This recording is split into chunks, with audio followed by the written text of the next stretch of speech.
can smell the holiday meal cooking.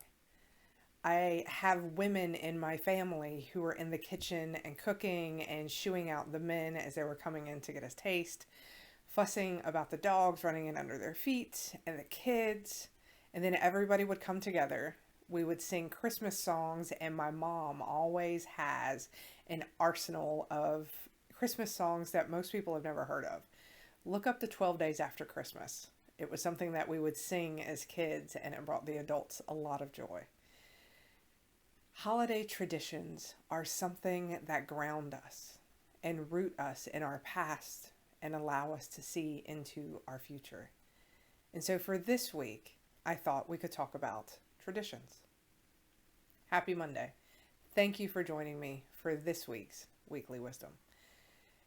Now, if you think about the times when you had traditions as a kid, it could have been every Sunday your family sat down and ate a meal together at the table, or every Friday, if you were an athlete, your mom would do some serious carb stuffing for you so that way you would have enough to get through whatever event you were doing. There are so many different holidays that we celebrate. This year, our traditions are going to look a little different. Our family gatherings are maybe going to be a little smaller, and there's not going to be the pitter-patter of as many feet running through the house as we're used to. But it doesn't mean that the traditions lose any of their value. Instead, sometimes we have to be creative. So what I would challenge you is, if your tradition is that you would have 40 people sitting around a dinner table having a holiday meal, do it on Zoom. Have everybody make their holiday meal, coordinate the time, and it doesn't have to be on the holiday. Get together, and you can still have your traditions. Again, it takes a little bit of creativity. And if you happen to be lucky to be a leader of a workforce, set some holiday traditions for your workforce as well.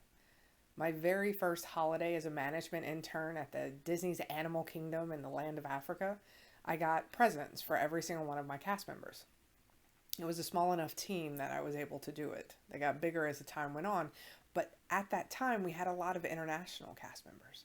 And I never thought about doing the Christmas presents. It was just a tradition from my family to my cast members' family. But we had a lot of cast members from Asia, and they had never received a Christmas present. And that year, the value of tradition became even more important, because as I passed along traditions to those that I was spending the holidays with, they passed along traditions to me. Remember the value of traditions. And as you move forward this year, if you can't do traditions like they looked last year, it's okay. Get creative.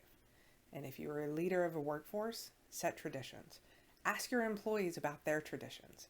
You may be surprised. Some of them are really, really interesting and neat, and they think that ours is really interesting and neat as well. Don't assume that all traditions look the same. I know the year that I brought Christmas presents to all of my cast members, I adopted some of their traditions and brought them to my family. So leave in the comments, what is your favorite tradition? What is the one thing that you look forward to every single year, whether it's with family or friends? And it doesn't have to be about Christmas or Thanksgiving. It can be about any holiday where you have a tradition that you look forward to. Thank you for joining me for this week. I hope you have an amazing and safe holiday week. Don't forget, you got it.